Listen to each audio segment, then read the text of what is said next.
La vie au jardin, dans les jardins familiaux de Castanet-Tolosan, en Occitanie.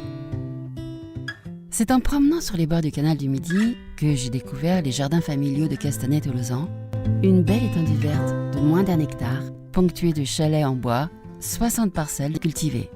J'y étais déjà entrée à l'occasion d'une ouverture au public il y a 1 an, et j'avais été épatée par ce joli endroit où ça pousse un peu partout. Des artichauts là, des tournesols, des tomates, etc. Chaque parcelle reflétant la nature de son jardinier, du traditionnel au plus innovateur. Et les petits chalets en bois, tous les 2 ou 3 mètres, les cuves d'eau, et tout là-haut, dans les grands arbres au-dessus du canal, un balai d'oiseaux.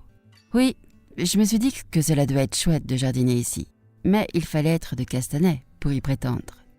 C'est donc en tant que bénévole pendant 1 mois cet été que j'ai pu m'immerger dans cette oasis de nature et que j'ai pu discuter avec quelques-uns des jardiniers du fonctionnement de celui-ci et puis réaliser ce podcast proposé en différentes parties. On n'y entend pas que le chant des oiseaux ou des grenouilles dans la mare, mais aussi les bulldozers. Et il y a des travaux alentour. De même que dans ce lieu de paix, les gens ne le sont pas toujours. Et j'ai parfois été surprise par les envolées de voix, les prises de bec entre jardiniers. Un climat un peu électrique le matin. Mais après tout, c'est ça aussi la vie en collectivité. 60 personnes ou familles, c'est déjà une petite société, avec ses différences et ses points de vue divergents. Mais heureusement, quelques soirs où j'étais au jardin, il y avait une toute autre atmosphère. Les gens se parlaient, échangeaient des légumes, des bons plans de culture. Des enfants couraient, riaient, les parents papotaient entre eux. Et là, oui, il y avait quelque chose du petit paradis.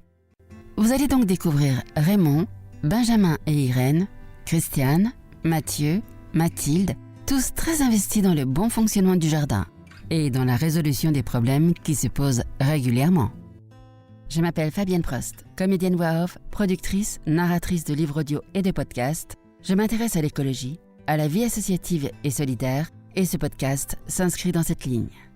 Mais avant d'écouter Raymond, je laisse la place aux grenouilles, qui m'ont ravi de leur chant tout ce mois de juillet.